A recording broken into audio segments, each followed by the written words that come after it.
निवडणुकांना निवडणुकीसारखं घ्यायला हवं असं रवींद्र चव्हाण यांनी म्हटलंय।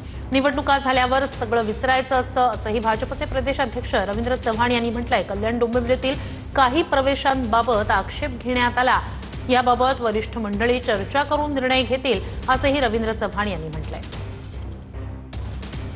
हा सगळा जो भाग आहे जरा एकदम अतिशय संवेदनशील आहे, त्यामुळे त्या संवेदनशील भागामध्ये काही प्रवेश हे शिवसेनेकडून काही प्रवेश घेण्यात आले, त्यामुळे मग त्या दृष्टिकोनातून भारतीय जनता पार्टीने सुद्धा काही प्रवेश त्या संदर्भात घेतले। एक युवा नेतृत्व आहे अभिजित थरवळ म्हणून, त्याचा प्रवेश घेतल्यानंतर थोडंसं अधिक त्यामध्ये तीव्रता जाणवली, त्यामुळे असे काही प्रवेश उल्हासनगरमधले असणारे काही प्रवेश, कल्याण डोंबिवलीमधले असणारे शिवसेनेमधले काही प्रवेश, आमचे भारतीय जनता पार्टीमधले असणारे प्रवेश, या सर्व गोष्टींबद्दल थोडेसे आक्षेप सर्व बाजूने दोन्ही बाजूने दिसत आहेत।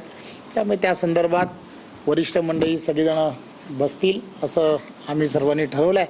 त्यामुळे या सगळ्या गोष्टीची चर्चा 100% होईल आणि तूर्तता या सगळ्या गोष्टीवरती पडदा पडला पाहिजे। यानंतरच्या काळात महाराष्ट्रातील असणाऱ्या सगळ्या भारतीय जनता पार्टी शिवसेनेतील सर्व कार्यकर्त्यांनी आणि पदाधिकाऱ्यांनी आपसामधले असणारे कोणालाही घेऊ नये असा निर्णय घेतला आहे। त्यामुळे लवकरच अधिवेशन काळामध्ये कधीतरी एक दिवस जे प्रवासामध्ये किंवा कसं ना कधीतरी बसून या सगळ्या गोष्टीची चर्चा होईल।